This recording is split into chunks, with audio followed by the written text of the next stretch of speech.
Okay, we are live. Yay! Whatever. Yeah, we're here That to happens. talk The Winter of the Witch because Derri finished it in my literal morning. Yep, last night. Last night. Yeah, Yeah. and I was like, "Hey, you want to schedule the discussion? Is a little over 12 hours later, is that too quick of a turnaround?" And she said no. So we're Everything's fresh. It's all good. and I Derri's did got a spend new a bit of haircut, time. and I Yeah, took I a did. shower. It's great. It's fun. It's totally fun. It's a good We're ready day. for this. So yes, The Winter of the Witch, the final book of the Winternight trilogy by Katherine Arden. If you're here and you haven't read the first two books, I guess kind of spoiler free of the entire trilogy. How did you like it? I mean, I think Spoiler free of the entire trilogy. It's fair to say this is a new favorite. It's sort of ticks all the boxes for me. I like fairy tales in general. I am hugely open and welcome to this new world of fairy tales that I'm getting from this sort of northern Russian steppe cultural kind of richness that I'm not hugely familiar with. So I love this new world of fairy tales. But it's also kind of historically accurate. So I'm kind of learning a whole heap too. So I'm like, okay, bring it. I'm seriously loving the series. So I'm like the historically accurate thing. I actually went and looked up the Battle of where is it? Kulikovo, because I'm like, yeah, it felt like it was real. And then you find out Katherine Arden has like a degree in history, and you're like, okay, so she's not going to just throw this seriously enormous battle into this book unless it actually happened. And then you discover all of the other little threads that are accurate, that sort of tie it to a time and place. And I just love that so much. I just love it so much that it feels so wonderfully magical and yet really grounded. It's a really difficult balance, and I think she nailed it. And yeah, I'm huge fan. Thank you, Evie. I'm just gonna sit here like this with a grin on my face while you gush about it. I'm totally fine with that. That's seriously, I could just gush. It is so atmospheric, and it's just so wonderful. I really, really enjoyed finishing out the trilogy, and the further I got toward the end of the trilogy, the more I felt like an idiot for leaving it so long to pick up books 2 and 3, because I'm like, I could have had this joy like a whole year earlier, but clearly it wasn't the time. Now is the time, and I just it's definitely on the reread pile. It's up there. I really, really love them. They're so good. The Yay! fact I'm that so this is happy. the first thing she's written. What the actual fuck, people? That is mind-boggling to me. Oh, so good. Mm. Yeah. So the two people that are watching this live, hello. We're gonna hop right into spoilers because you missed the first 2 minutes. Don't have notifications set, do ya? Anyways, joking aside. Okay, let's just dive into spoilers for this book. Yeah. Again, 5-10 second warning, whatever. If you haven't read this book, if you haven't read the trilogy, get on out of here. Yeah, I mean, it's book 3 of a trilogy. So if you're here, we're going to assume 2, that you're familiar. 1. Okay, spoilers away. I cried so much last night. Seriously, I was a mess. So I know that we're going to talk about the same stuff that we talked about over Boxer this morning / last night. Probably. But it's fine. It's fine. Yeah. I hope you see now why I love this. Well, I'm not helping my case here of liking sad, emotional books, but hopefully you see why I compare this to Robin Hobb in that the emotional catharsis of this series is it's on par. hugely emotionally engaging. Like, you care about these people. You really care about these people. And, you reference the Voxer chat, and I'd been radio silent for a couple of days, and I was getting really close to the end, and I'm like, if this character dies, I'm rioting.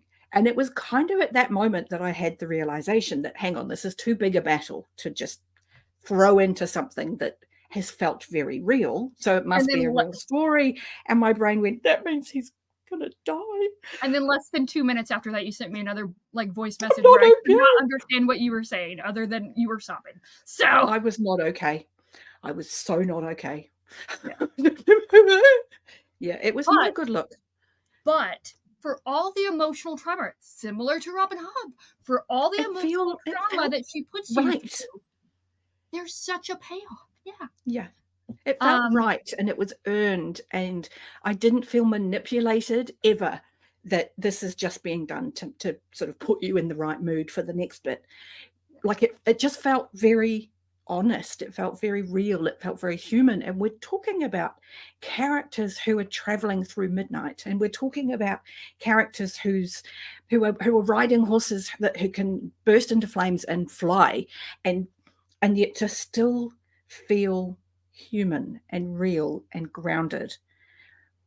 Again, Robin Hobb does that. There's the people are people, and you care about what happens to them, and you feel their pain. And when they get a moment of joy, when they get a moment of purity, of insight, of wonder, you're right there with them, because you've seen everything they've gone through to get there. And you're like, oh, this is so good. So good. I mean, it started off really well, because it picks up pretty much immediately after it is pretty immediately after the end of The Girl in the Tower.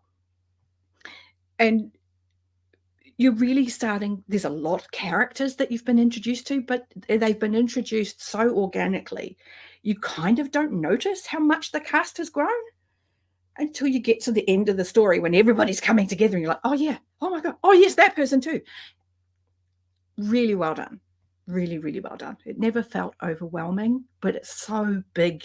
The big story. I love it. Yeah. So the first emotional trauma, Sullivan. Yeah. Which is what, chapter 2, chapter 3? It was early. It was really early. And to be fair, I had just come off where was I? Oh, the Sunday pub on Matt's channel, and I'd had a bit of a Hades explosion moment when somebody suggested that Night Eyes wasn't the best ever animal companion ever, and you'd come back with, well, was that me? That was me, wasn't it? No, what was Raph? And he was talking about the luggage from Discworld that I don't know if you've met, but my argument there was the luggage is sentient pearwood and therefore isn't an animal, so doesn't enter the competition, because the luggage is really awesome. Solivay, that I know you love and adore and put right up there with Night Eyes. This is all fresh in my head when I'm reading that scene with Solivay. And I'm like, no, because Solivay's fantastical and magical and ephemerally kind of fairy tale-y, whereas Night Eyes cramps and tells bad jokes and has it feels more real to me somehow than Solivay. So while I was emotional that I lost Solivay, I still had a bit of a grudge against you for even suggesting that they were better than Night Eyes. So I didn't cry as much as perhaps I would have done if I hadn't had that conversation fresh in my head. That sounds awful. I was holding a grudge. Further proof that I'm a horse girl. So not surprising to me. Because he is lovely. Like, I do love him. He's so sweet. I will say so that when I read The Bear and the Nightingale, I am not a very astute reader, and or I'm just not a very astute reader. So not true. When Vasya gets the prophecy of like, you will weep over a nightingale for a nightingale. So I had actually read The Bear and the Nightingale because of a in-person but virtual book club, because it was 2020 and COVID that and thing. all the rest of it. And Angela from Literature Science Alliance, Angela, if you're in the chat or watching, we love you because you do good stuff. Yes, exactly. As soon as someone else had said, oh, talk about they referenced the nightingale. She's like, and Solovey is a nightingale, so I know that prophecy is going to come to pass in another book. My face just dropped. I lost all color, and I'm like, no. Oh no! Also, this is something that was weighing on you. This was something you knew was coming, and you were dreading, and you tied emotions to it already. So that's the thing. I mean, I still knew it was coming subconsciously, but I kind of like put it in the back of my mind. And when Solovey finally dies, and she doesn't shy away either. Exactly. It's brutal. Literally, it's horrible. The first or second paragraph of that chapter, he gets stabbed in the chest and goes right through him. I was inconsolable. By the time it got to somebody pulling out their sword and desecrating Solovey, I was a mess at that point. I was like, oh, this is so horrible, But yeah, again, because she's given you these connections, and the scene that you're in, coming as it does off of the big finale of Girl in the Tower, the city's burning, there's chaos, it's people are scared and angry, and you get a sense of the vibe, the mob mentality, and it's scary. And she's put you in it, and this beautiful being has pretty much literally defended her with his life.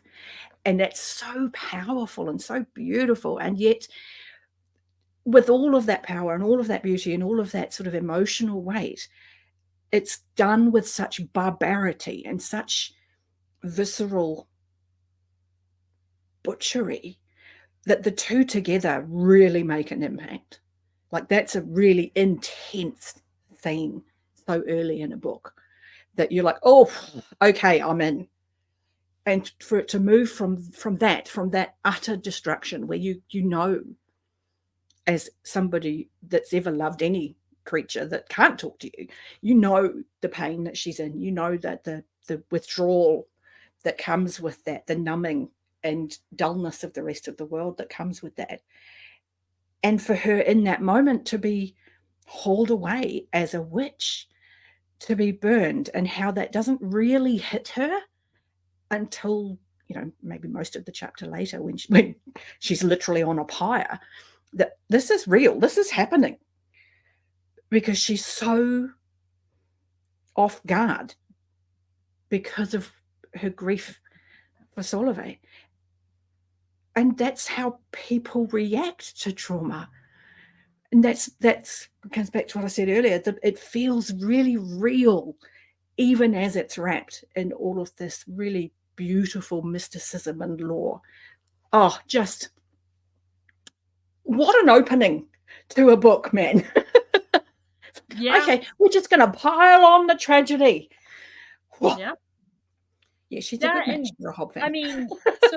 I mean, with her losing Solovey, yeah, without spoiling anything within A Realm of the Elderlings, she has to learn, similar to Fitz, she has to learn how to be on her own.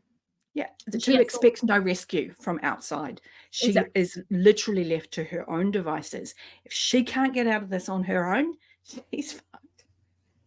Yeah. And with that loss, with her, like, the world around her is so literally and figuratively burning around her. Yes. She's going to be burned. There's a shift. She escapes and she goes completely into the magical world. She does. And I really like that, because it goes to the fact that the death of Solovey literally fractures her connection to the world around her. it's, we talk about loss and we talk about grief and how it breaks you. We're shown that so beautifully in this scene because it breaks something fundamental in her, which is her sense of reality. And then because she's lost that sense of reality, she's able to see things the way that Moroskov has said to her. You just have to know that it's something else, and it will be something else. Without that anchor to reality, she can do that. And that sort of unlocking of her power it connects to all of the really deep lore that fairy tales have all over the world, that it takes sacrifice to open your gifts. Like, you have to have suffered serious sacrifice to do that. And it doesn't matter what lore you're reading. That's the rules of fairy tales and folklore. That it takes that massive break in your soul to unlock it. So, yeah, that first arc, first act, really, you're focused on the magic of the land of midnight and Vasya going to save Morosco. And on that journey, she meets a wonderful little mushroom man. Oh, she does, but I want to say first that the bear is sent to her. Mm-hmm. She has to find Moroskov because now they're imprisoned. Because to save her, he's freed the bear. This nightmare of legend that we've spent the last 2 books trying to keep captured and contained has literally just been let free to save her. And she's like, I actually saved myself. So now this guy's running around and you're trapped. So that was dumb. And now she has to go rescue him. And I really liked that. I liked that we shifted from this big scary character, this nightmare, this badness, suddenly shifts and we're like, oh, okay, you've only told me that he's the ultimate bad guy, but actually he's just somebody really powerful that you don't agree with. Oh, okay, that shifts things. And even the way that Moroskov is trapped is very different to the way the bear has been. I mean, the bear's literally been chained to an oak tree in a grove for millennia, apparently. And yet the bear, when trapping Moroskov, has trapped him with goodness. He's trapped him with the things he wants. He has power. He has privilege. Yep. He's loved. He's seen. So one of the acts of punishment is cruel and isolating. And the other act of punishment is, I'm just going to trap you with the things that you love. Which one of those tells you who the good guy is? Because logically speaking, surely the punishment of having too much love sounds better. So the sense of right and wrong, black and white, really early on gets thrown out the window. Nothing to do with right and wrong, nothing to do with good and bad. This is about people or characters with power who disagree, do things differently. They're different ends of a spectrum and neither one is right. Love that. That sense of balance being more important. Really. Again, that's true of almost all fairy tales and mythology and lore. I love it because it's done so beautifully. Yeah. But then we can talk about Dipgrid. Yes. Because he's so cute. He is so cute. He's so cute. Yeah, I really liked just the whole land of midnight. It is somehow she's able to expand upon this world even more and make it so, and by world I mean Russia itself and the folkloric world, the magical world, as it were. She's able to expand upon it in the 3rd and final book of a trilogy and make it so, what's the word I'm looking for? It's so natural. Like, it's not shoehorned in. It's not, it doesn't feel like info dumpy or anything like that from a narrative perspective. And it's compelling. So compelling. I think it has a lot to do with what's very clear by the time you finish the story, this understanding that these two things have to be merged. These two things have to remain connected. They have to stay embedded in each other for both to flourish. And I've always sort of been on that side of the track where I'm like, no, you have to have fantasy. You have to have stories. You have to believe that maybe there could be some magic. Otherwise, this world sucks ass. That's just how it goes. So I like that that's one of the underpinnings in the story, that you have to allow for the magic. You have to allow that maybe it could be real. The possibilities. You know, just maybe. Yeah. I liked The Land of Midnight, not least because I'm a huge Sandman fan. And it really echoes the sort of the sense of a moment being something you can travel through, because the Sandman travels through dream. So you've got how do you say it? I wrote it down. The midnight. Polonitschnitzen. Polonitschnitzen. Being able to travel through every midnight, even though midnight is a moment, but she's able to travel through any midnight to get to where she wants to go. I loved that, just as an ability of magic. I loved that. I thought that was just so good. And you have, but then we got to meet all sorts of other people. Oh, yeah, you see the herd of horses. Oh, wasn't that beautiful, that scene? Oh, this herd of just glorious horses. I mean, she sees them from a distance and she's immediately struck by their beauty and their just apparent awesomeness, because their immensity as entities, it's undeniable. And there's a herd of them. You're like, wow. Because at this point we've met 2, well, 3, because we've met Puja as well. But yeah, it boggles the mind. And then she gets hit with another shock where you've got the domovoi still in the ruined cottage, and she's like, you shouldn't be here because it's a ruin. We need, how is this working? Okay, this is obviously a very magical place and somebody's here at another time that's keeping you here. And then we meet the person who's keeping her there. Oh, hello, great grandmother. Baba Yaga. It all comes back around. And now, you're Baba Yaga. Oh my God, I'm related to Baba Yaga. I'm sitting there reading it going, oh my God, she's related to Baba Yaga. That is so amazing. And then there's an element in it where you get the great grandmother's rage at her daughters for leaving, and the lack of forgiveness. She's still angry. She's like, no, they're not welcome here. One of them's dead, and the other can't get here because she doesn't have magic. And you're still shitty about it? She's got some trauma to work through.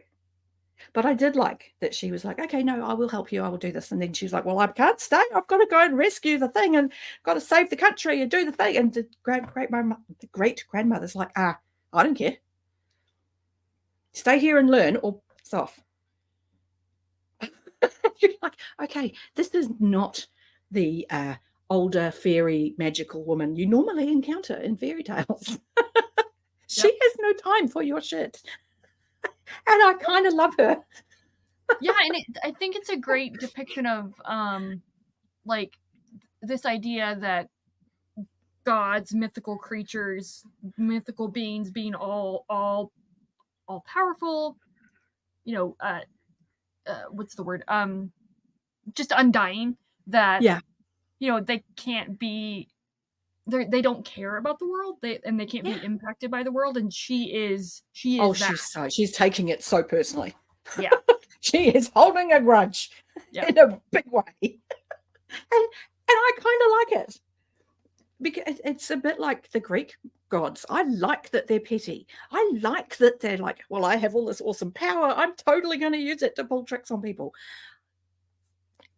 it makes them a step closer to humans, Mhm. because that's what humans do. We hold grudges, we become petty. It helps make it feel real. Of course, this character has become folkloric and ingrained into the stories of the place because she has personality. Yeah. This is not just vibes. She has opinions. And I really liked it. I really liked it. Also, there's a real focus put on, if you become a magic user, you will go insane. This is undeniable. It's going to happen. You will go insane. And Vasia's like, no, I'm not going to. I refuse. You're like, honey, you're coming close. But she does recognize it. And the fact that she's been told it, she just becomes so obstreperous about it. She's like, no, just because you say so, I'm not gonna. Like, I like that. And I think honestly that helped her being able to recognize, hey, I'm starting to go a little cuckoo. Let's fight against that. Let's try and find something real and decide on the fact that maybe we need a bit of real right now. Yeah. Wonderful. I loved it so much. And yet we're still this far into there's still mysteries. There's still things that we don't have answers to, but the story's moving so fast. You accept that you're not getting answers at this point. You're like, I want to know more, but we have to do the thing. So, okay, we're going to go and do the thing. And we get, we finally get, Vasia makes it to where Moroskov is hidden, hiding, punished, being punished with awesome. Okay. But to be fair, she has to work really hard to pull him away. She has to really kind of go, you're not this, have some tragedy, you need some of my connection, and here you go. And she puts her bloody hand on his cheek, and you see it's like, oh, okay, this isn't what I've got. Yeah. I really like that. That is the one thing that I have struggled with, and I say that very broadly. I still like the scene, but I've had conflicting ideas about it as I've reread. Okay, because I'm still in that first kind of about it. Yeah. In the scene in the bathhouse when Vasia and Moroskov do it. Yes. It seems so, the first time that I read it, it seemed so out of place, but also natural at the same time. It didn't feel gratuitous or anything like that, but I still was taken aback by it. I didn't expect it. And the more that I've reread, I still feel it's a little like out of place. Mm-hmm. But I think it's a great scene showing that regardless of not regardless, but in the way that Vasia has tried to maintain control of everyone, and she's tried to make choices for everyone, she's making this choice for herself regardless of the outcome. And she's like, whether I get you back or not, whether you remember me or not, this is what I'm doing. Yeah. And that makes it sound like it's a non-consensual thing, but it is consensual. Totally consensual. Oh, yeah, totally consensual. And she is making this choice to offer herself up physically to Moroskov. Yes. And it's oddly beautiful at the same time while I'm still conflicted. Again, I'm even now still conflicted about it. Okay, that's interesting, because I don't feel any conflict about it at all. For me, it comes back to that very heart of fairy tales, the very heart of folkloric kind of stories, where it all comes down to it always comes down to choices. And she's gone into the situation. She could still break free of Moroskov at any point, because it's really her blood that's forming this connection between them. And she could go at the end of this adventure, go, okay, I've had my adventure, now I'm going to go and live a normal life. The choosing to be with Moroskov is her choosing. No, I am going to be your partner. I am going to take on the mantle of Winter Queen. I'm choosing this. And that choice is very folkloric, and it gives not only her power, it gives him power. And the mutual claiming that they do is one of those sort of mythological things that are built into fairy tales, because there's also the fact that until this point she's a maiden, so there's a depth of sacrifice to it as well. There's an element of bloodletting in it, is like all of these really deep mystical things that happen in every single culture's fairy tales are all in that scene. And that, I think, was incredibly powerful, because Katherine Arden didn't have to draw attention to any of it, but all of those elements are there. And if you're a fan of fairy tales like I am, you see it. You're like, oh, this is so good, because they're all there. And the fact that it is so very mutually consenting makes it all the more beautiful, because they're both coming into this open-eyed. They're both coming into this with an awareness that it will change them, and they're accepting the consequence. Both of them know what happens here will alter who we are. And in Moroskov's case, he's an anthropomorphic personification. Changes to him don't happen lightly. So the act of making this choice is powerful on so many dimensional levels. I loved that scene. I loved that it was so consensual, that it was such a deliberate choice from both of them, and that they took the time out of the situation to go, this needs to happen. And it did empower them both. And we do see them move forward together from that point with trust that, no, we get it. We're the thing. Yeah. Now we have to deal with this external issue that's in the way. Yeah. But we both are aware that this is what is the heart of it. Yeah. I loved that so much. Now that I'm thinking about it even more, subconsciously I'd like to think that I'm like, I got that. But the more that we're talking about it, like, that scene is really also, he mentions something about, like, I'm becoming, in the last book, Yeah. in the Girl in the Tower at the end, I'm becoming more human. That can't happen, and that's how he's losing his powers. Not just because winter is waning, but also he's becoming more attached to Vasya. Yeah. And magical creatures cannot do human things, should not be doing human things. That's right. Human emotion. And it's this physical act of this very human it's so thing human. It's kind of also cool oddly reinforcing of him, but it's not, at the same time, it's also not like an easy fix, because even after that, he's like, you have to hold on to me. You have to remember. It's a fundamental shift. Otherwise, but that doesn't change what I am. Yeah. You know, I am still a personification of winter. I am still locked in this other realm. As much as I have become more human, I'm not human. Yeah. And they've both gone into that going, okay, I'm now less human, and I'm finding it more easy to shift into this land where these anthropomorphic personifications live. And that blurring of boundaries for both of them, that's part of that whole choice that they made. And that acceptance of, okay, this is going to permanently alter my interactions with my world.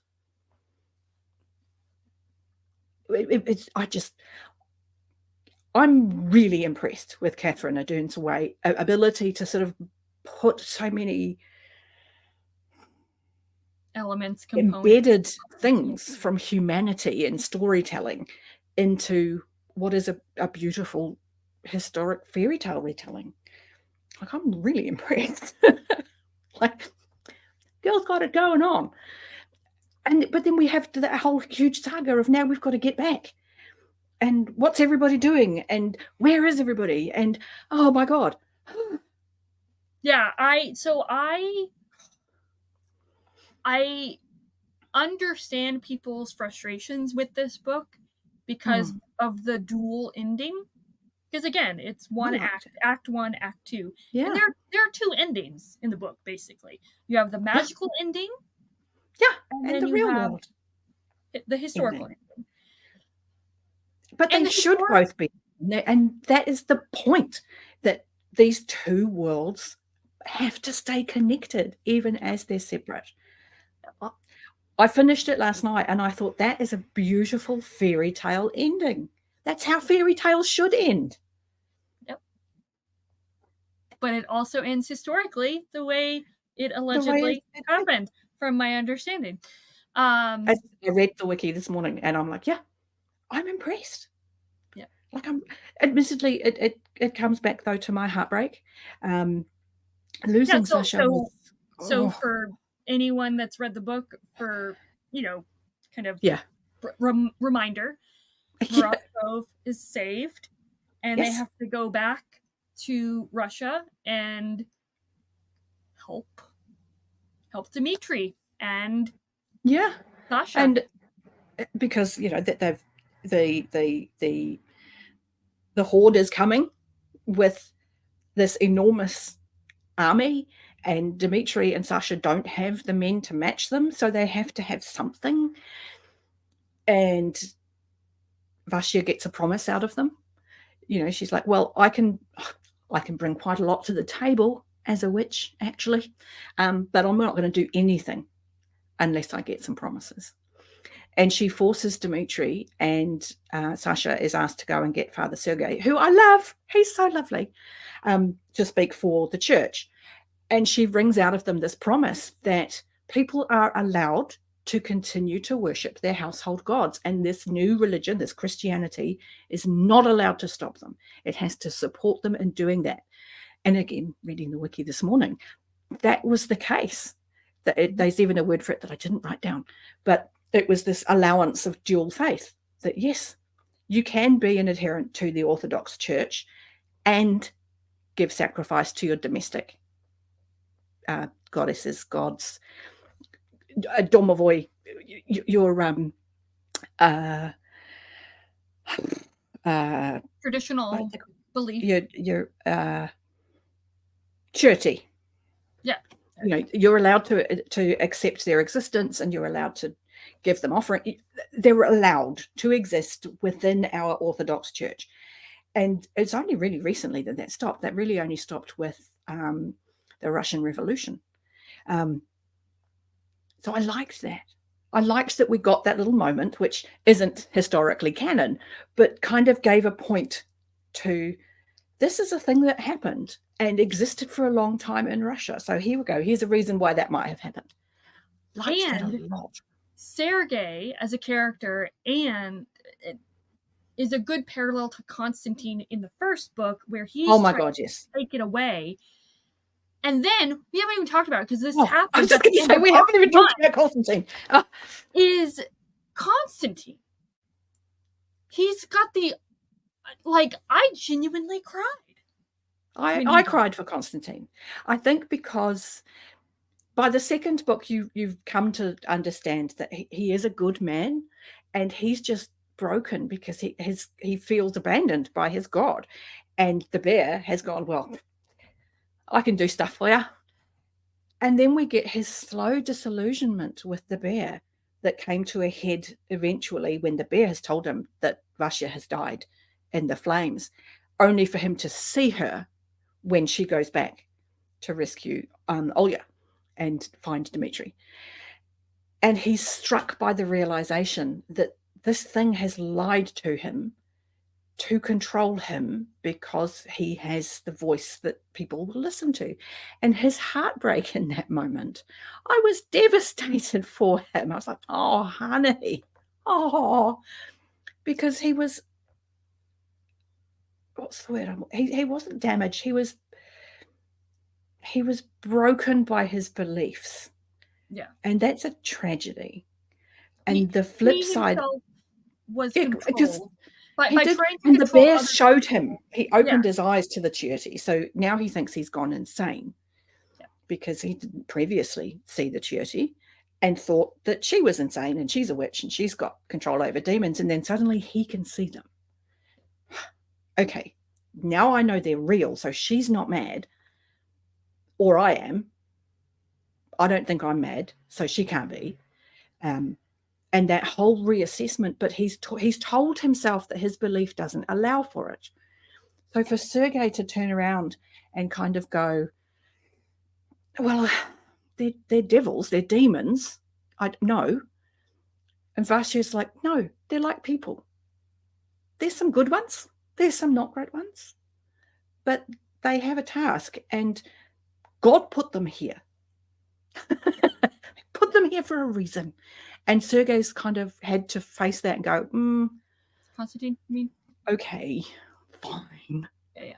But Constantine couldn't make that bridge in his faith because the two worlds have to be connected for both to thrive. If that connection is broken, it breaks the people who have both sides in their lives. And I liked that. I liked that Constantine was your example. This is what happens if that's broken. And also the aspect of control. It's a almost parallel, but also juxtaposition. I'm here to serve. Of choice, where Constantine wants to use his faith as control for other people, broadly as well as individuals. Vasya. And then once he realizes this kind of like epiphany moment of like, through my faith that I've wanted to use to control people, I myself have been controlled. So my faith has been not only misguided, but has the whole brought damage. His world is shattered. His worldview is shattered. Yeah, it really is. And he gets for me, it is a very small but beautiful redemption arc with his death. He does. And I think, again, because he is that example of, unless you merge these two sides to the culture, it's going to break both. Yeah. You see that breaking in Constantine. You see the fracture of his soul, ultimately. And it's heartbreaking because he's not a bad man. He's a broken man. And when he comes to terms with that, when he understands that what he's done was wrong, there's a moment of purity and beauty in that we said earlier is like Hob. Those moments of redemption, those moments of beauty, those are the payoff. We've watched this man suffer, like properly suffer in his soul about what he's doing and how he's doing things and why he's doing things. And to see him reach that epiphany, to see him reach that moment of clarity is beautiful, because we've watched him suffer, and it's a beautiful moment, absolutely beautiful, and we get the echo, the mirror, the Sergei being able to be open to allowing these two parts of the culture to merge. We get the willingness to not be in control, the acceptance that as a monk, as a brother of a church, as a person of faith, he is a voice piece. He is a servant of what he believes. He's not the controlling voice of it. Yeah. So that acceptance, that willingness to listen, that willingness to be a conduit was the difference between Sergei and Constantine. And it was so well done as well, because we get told Sergei, he's got an old kind of broken, wizened voice. Constantine speaks like an angel. Constantine's young and he's handsome, golden haired. Sergei's this short, kind of old, craggy dude that the differences are really apparent in them. And that's deliberate, obviously. It's a book. Nothing's done by accident. But it's not glaring. Like we haven't seen them side by side and had anyone compare them. It's just built up over the three books that you know what Constantine is and you know what Sergei is. And it's only when you really think about it that you see that deliberate juxtaposition. Yeah. And I'm a fan. if that didn't come through. We're already at 45 minutes, and we've only talked about basically the first half of the book. So remind me, Vasya gets the life water of life thing, whatever that is. But the blood from the bear. That's right. Which brings life. Brings life back. Thank you for reminding me. I knew, I'm like, this, she's gonna have to use it. Like, and it's going to be a double-edged sword. Like, is someone gonna have to use it for her? I'm like, maybe she's gonna die, and the resurrection trope. Yeah. And you have this very real, very earthly battle. Yeah. And one that has a place in history. Yeah. And I got your sobbing message. I was a mess, people, I have to say, because Sasha, he's a historical figure. When the armies met, the armies came together to go into battle. There's a challenge for a champion, and the bad guy that we've met, who is, again, a real person. Excuse the noise, that's the street sweeper going past. He's a real person in history as well, this bad guy. He's come to the front as the champion, and Sasha steps up to be the champion for Rus. And you know he's skilled, and you know that he represents all of these things in the story, and that it's suitable for him to be the champion. Mm-hmm. And we read the battle, and again, read the wiki this morning. It goes true to what the tales say. You know, they go at each other with spears, so we get a 12th century joust, and both are injured, but only the Shelube is off his horse, and that they went to swords, and they fought a bloody battle, and Sasha struck the killing blow and won against Shelube, only for them to discover not long after that he's also taken a deathly blow. At this point, I'm messaging Evie, going, he's gone, I'm not okay. Because I was like, Sasha can't die. Even as my brain's going, he's going to have to, because it's part of history. Surely this is part of history. And he's not going to survive that. He's just not going to. Even as I'm streaming with tears and blowing my nose at, I was a mess. And this life water that she's got from the bear, she's like, can I bring him back? And she asks Morriscott, will this work? Will it be Sasha that comes back? And he's like, yes, but come with me first. Because, you know, we've been told he's also the death god, and that he's taken Sasha to the starlit path.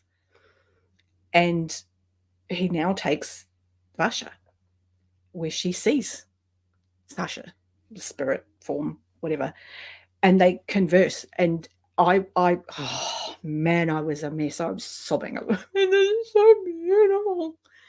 Because we had in The Girl in the Tower, we had a moment where Olga is laboring to bring forth her child, and it's very clear that Olga is going to die, and she gets in the way. She's like, no, you can't take my sister, take the child instead. And she takes that choice from Olga, and Olga is really, really angry about it, understandably.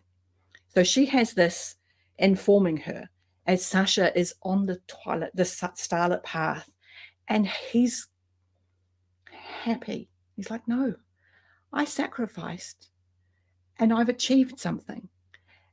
And if you bring me back, you take that away. And you take away my chance of having a pure soul to move on into heaven. Don't do that to me. And she's able in that moment to remember her sister's anger, to remember her sister's rage, and to consider the fact that her brother has faith and her brother wants to go to his God. And I was beside myself because it was such a powerful moment for her, because she could choose to alter that for him. And the grief when she doesn't, she makes the choice to let him go on, and she returns without him. It was possibly the best Chekhov's gun in that it didn't get used. It was given to motivate a moment in the story, to inform us of her progress, that she's learnt and is now making a better choice for the person, and her choice to not choose. Yeah, her choice to let him go. Yeah. And that's a sacrifice for her, because Sasha's the only one who has had her back the whole time, who has kept faith with her and supported her and been there when she needed him. And she's lost Solovey. Now she's lost Sasha. There's nobody left except Moroskov, who is bound to winter. So even if everything works perfectly, she can only ever have during winter. She's all of the earthly bounds are gone. And in choosing to let Sasha go, she's aware that she's making her own existence difficult, because now there's nothing to ground her in reality. She could go mad now because there's nothing real here to hang on to. And and there's the added beauty of that scene, not just for Vasya and Sasha as individual characters with their choice and lack of choice, but also them as siblings.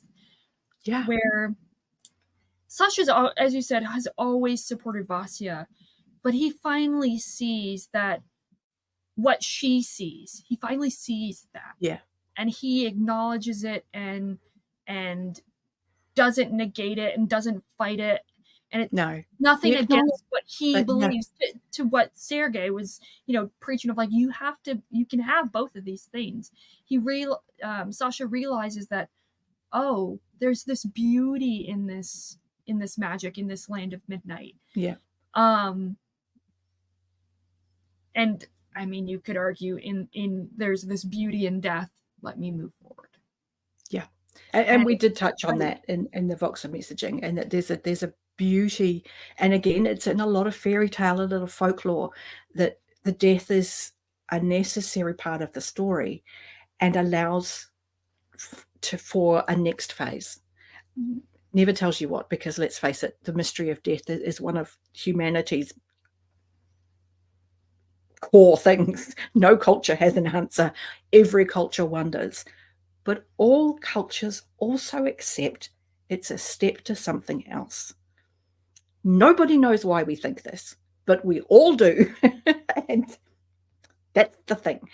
This is a journey, and death doesn't have to be something to be frightened of. Death can be welcome. Death can be necessary. Death can be an end to pain, an end to suffering, an answer to questions. And it's done beautifully, because, again, when Moroskov takes Sasha, it's done with reverence, it's done with respect, and it's done with kindness and with beauty. And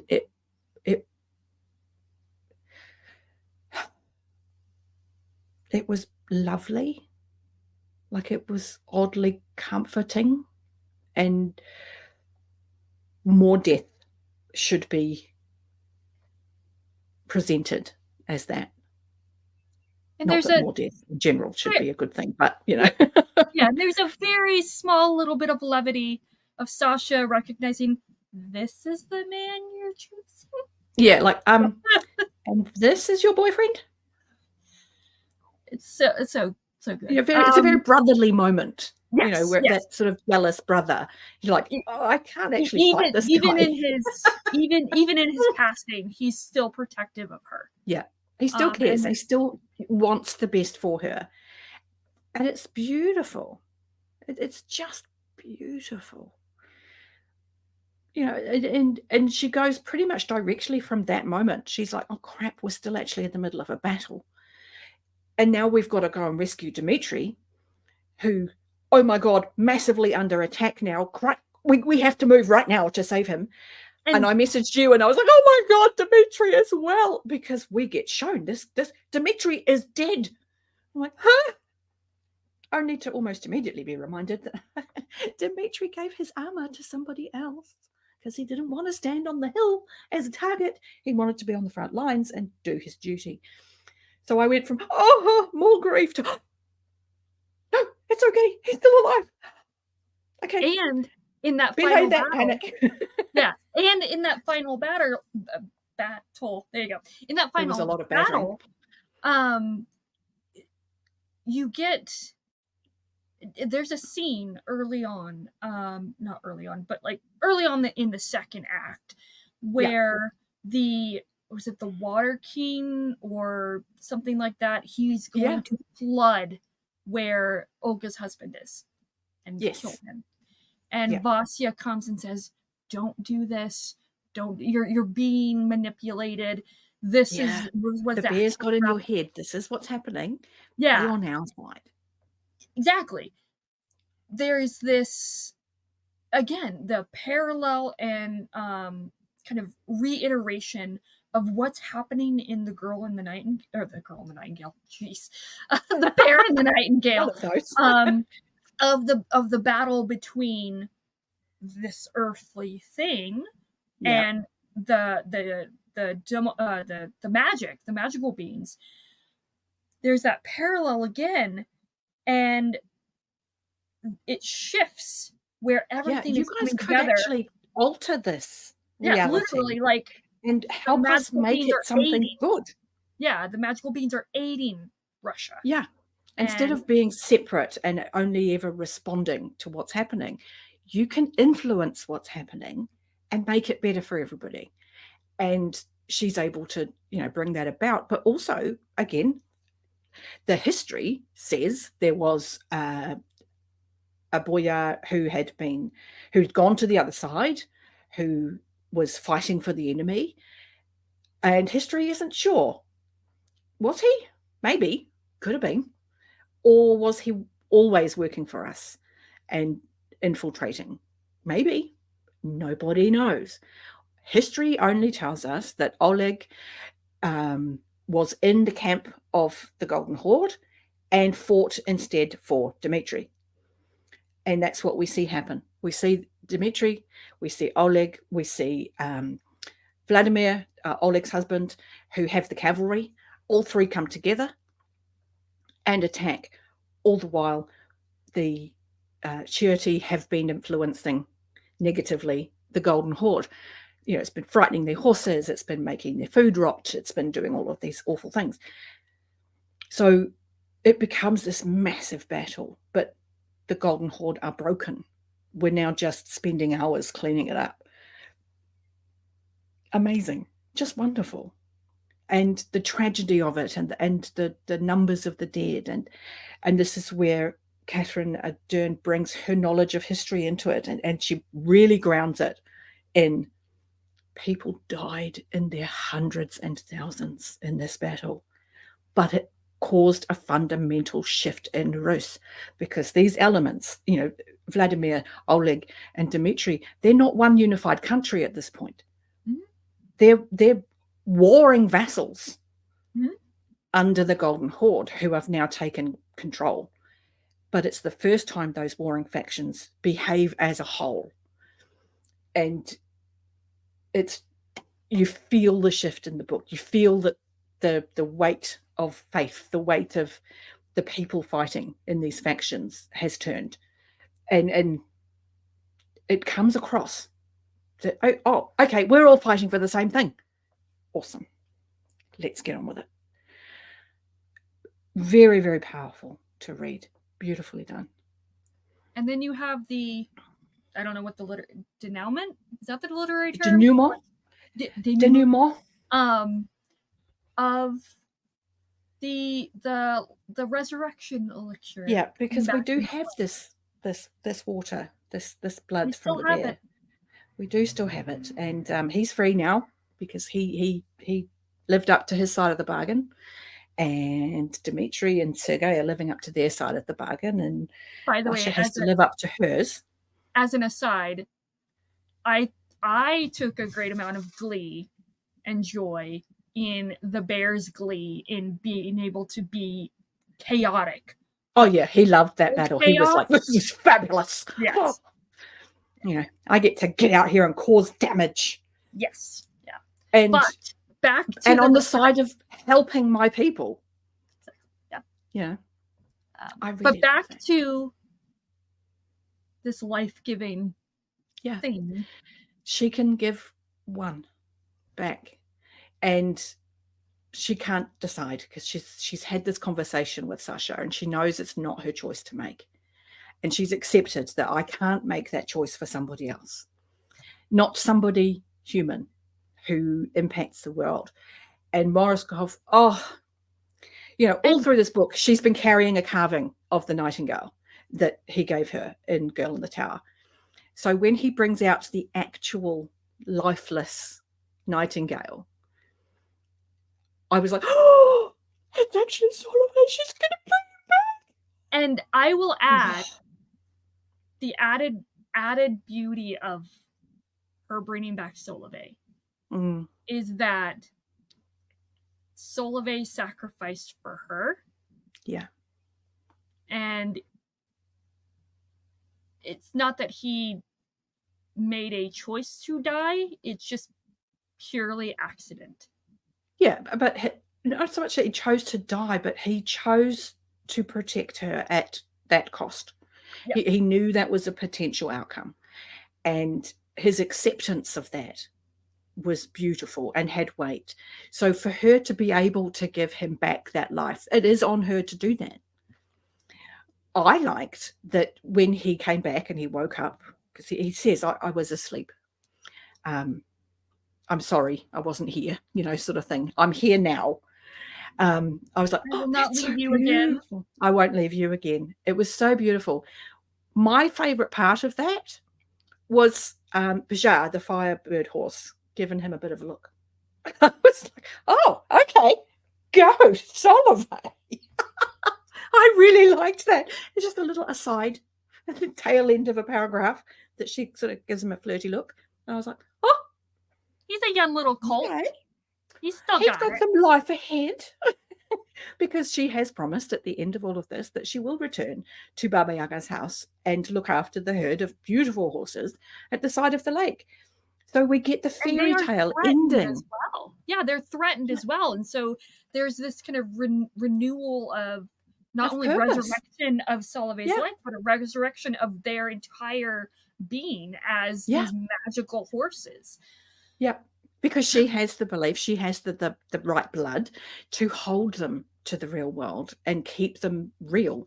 And she promises them there will always be a space where you can be, you can exist, it will be okay. And then as a throwaway, we get told that her great-great-grandfather is the sea god. And you're like, oh my God, honey, those are some bloodlines. And then it's just left at that. You're like, oh, okay. What? Okay, and so there's more on top of that, the I don't want to say open-endedness, but the possibilities. Yeah, I'm hoping for more story for that. Yeah, oh my God, what's her name? Starts with an M, and I'm blanking on it. Maya. Vasya's niece. She has Masha, she has this same power. And yes, it's implied that she will or has or whatever. And she'll be the next incarnation. Yeah. Because the domovoi at Serpukov has said to her, you won't live here beyond the winter.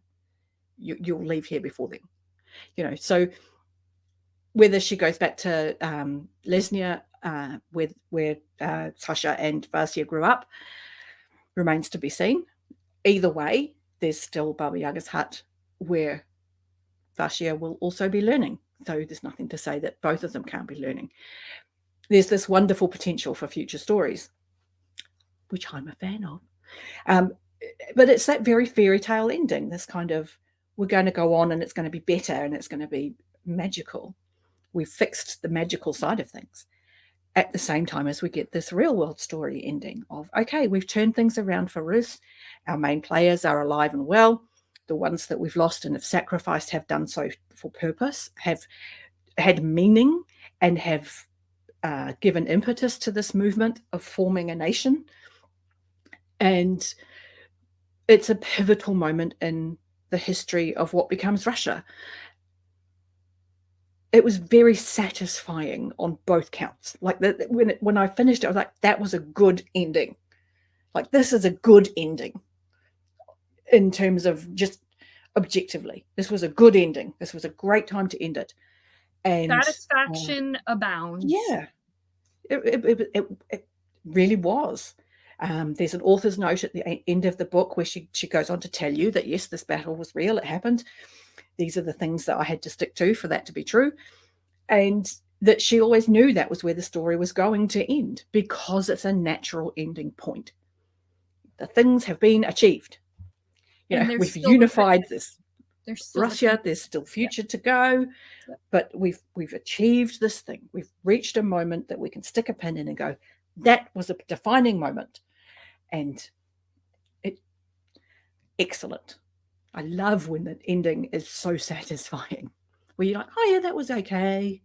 Yeah, I don't have any problems, rather than, oh, that was a good ending. Yeah. And I literally had that. This was a good ending. Yeah. Really satisfying. So yeah, I thank you for bringing another fantastic story to me. I didn't initially think it was going to be one long story.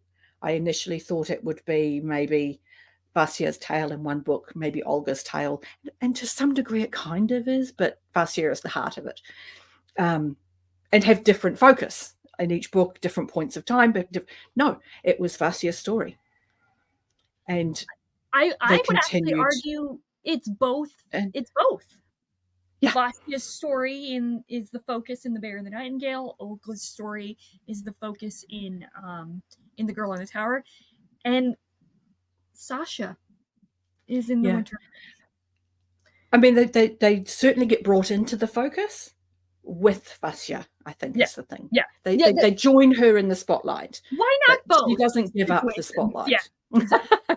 You know, and that's, I wasn't expecting that. I wasn't expecting her to be the central character throughout. So that was lovely. It really was.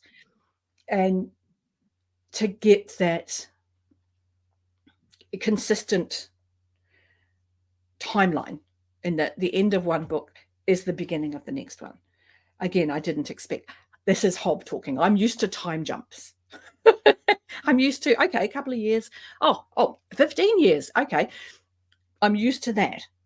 So to literally be going from the scene that ended this book to the aftermath of that scene in the next was really nice. Like, it makes for a really smooth reading experience. Yeah. And for me, it's like, I hate it when books don't have, like, especially middle books, when they just feel like middle books.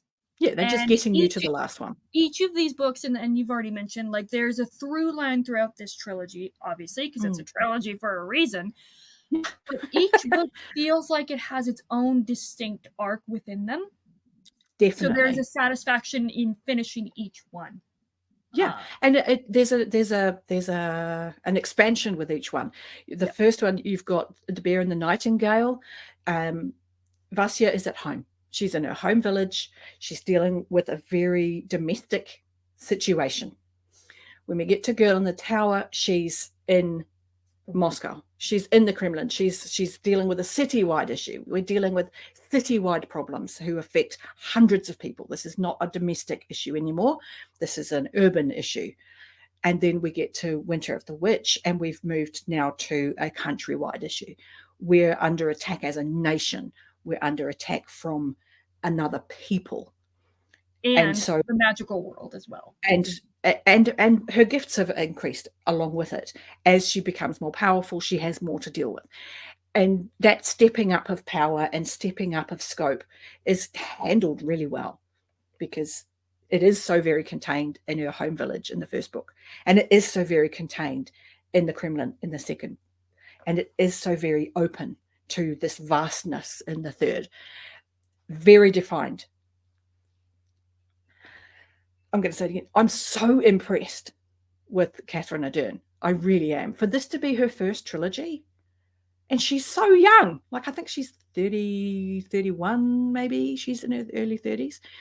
There's a lot of stories we can hope for from this lady. And I'm going to be buying them. I'm gonna. Because this was amazing. Yay! Success! Yay. Yeah, I'm gonna reiterate. I'm so glad that the experience that you have had with these books and with this trilogy as a whole, I'm not going to say that it matches your experience with Realm of the Elderlings, because that's like, that's God tier stuff.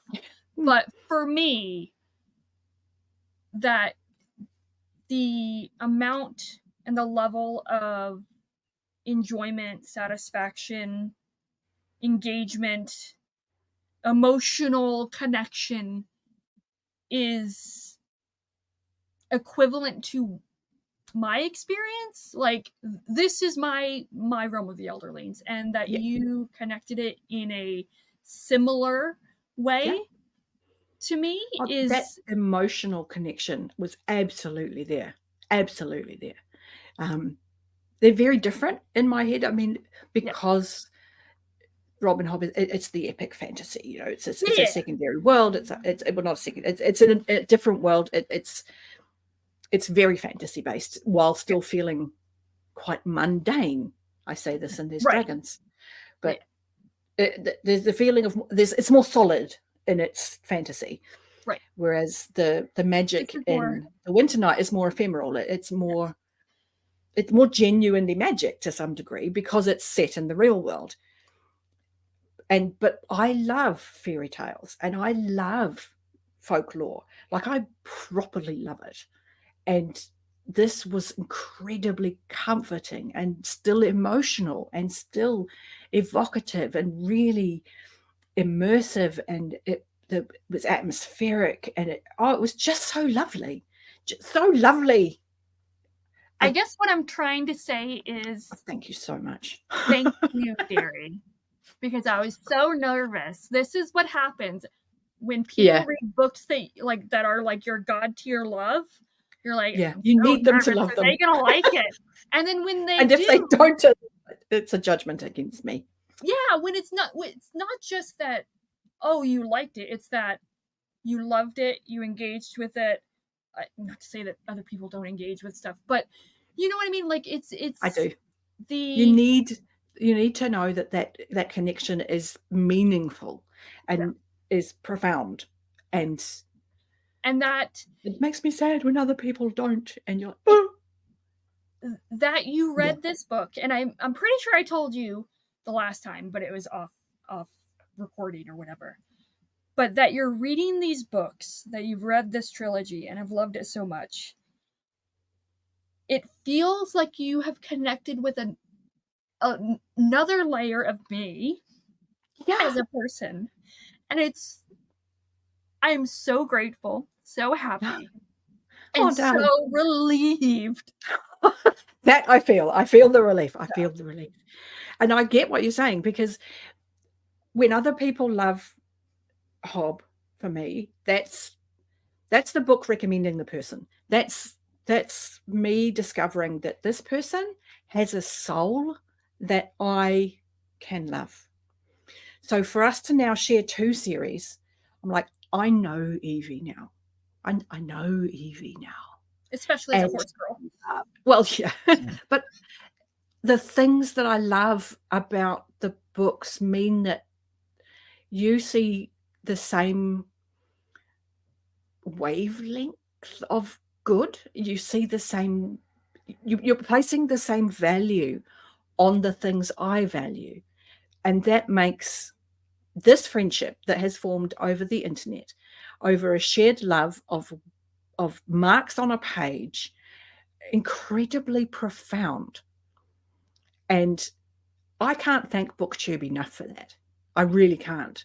You know, this one-on-one interaction goes far beyond having met my tribe. It has found for me a heart person. Yeah, we have a Okay. shared hallucination with these We do. series. Yeah. We do. And it's meaningful. And for those of you who are watching this back later on replay or are in the chat and we're ignoring you, sorry, join the community if you're not already. Find a Discord. Find the rest of your tribe, because this is real. And the people that you meet through BookTube will know you far better than the people that live in your life, because the things that you love, the things that mean something to you, mean something to them as well. So if you never read the series, if you've read it and gone, I don't know what these women are gushing about, just join a Discord. Whatever is your favorite, somebody also loves it that much, and you need to meet that person or people. Yeah. Because and as solitary as reading is, yeah, regardless of whether you're in a buddy read or a read along or whatever, it's a solitary experience. It really and is. There is value, and there is undoubtedly I keep saying value, but no, there is value. That is value. There is this effect of the individual reading experience. Yeah. And there's also this effect and value, doesn't negate that experience, but there's this it can enrich it. Value of discussing, engaging with people about those books, that book. Being able to and I obviously my experience is mostly with Hob because I live in that world so much. But hearing other people's experiences with it make my experience with it better, because things that I never put emphasis on, things that I never thought to see, I now can see because someone else pointed it out and pointed out how deeply meaningful perhaps it was to them. And now when I read it, I get all of the things that I imbue into it and the things that they've imbued into it. And so somehow, even after this many reads, it continues to get better. It continues to get richer. And that, I'm sure, will be the case with this trilogy. In that I will now go and watch the discussion you had with Evie, because I didn't watch it after the last one because I didn't want another person's story, headcanon, belief, influence on my brain. Right. But no, I want to have my experience first. And now I'm like, okay, now I need to welcome in other points of view. And now, having discussed it with you on top of the discussions that I had previously, my reading experience through this reread is going to be the same, but different. More. Yes. Yeah. So I think that's a great thing to end on. Thank you again, Derri, so much. We have talked over 3.5 hours total throughout these books, and I absolutely adored it. Well, thank you for having me and being able to decipher what you could of my tearful messages on Voxer. And the next thing that we do will probably be a Discord one as you continue on that journey. So, yeah. And spoiler alert for the video, my video, oh my God, I'm coming out with a video tomorrow. Maybe another series if watch to see. Well, that's me hooked. So there you go, people. Same bat channel. Come back to Evie.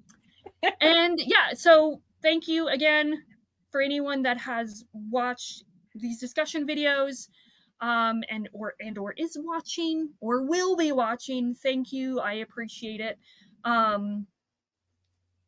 The discussion on screen is great. The discussion in comments is also great. So if you are commenting or have commented or will comment, I love to hear everyone's thoughts on these books, any books that I'm reading or have read.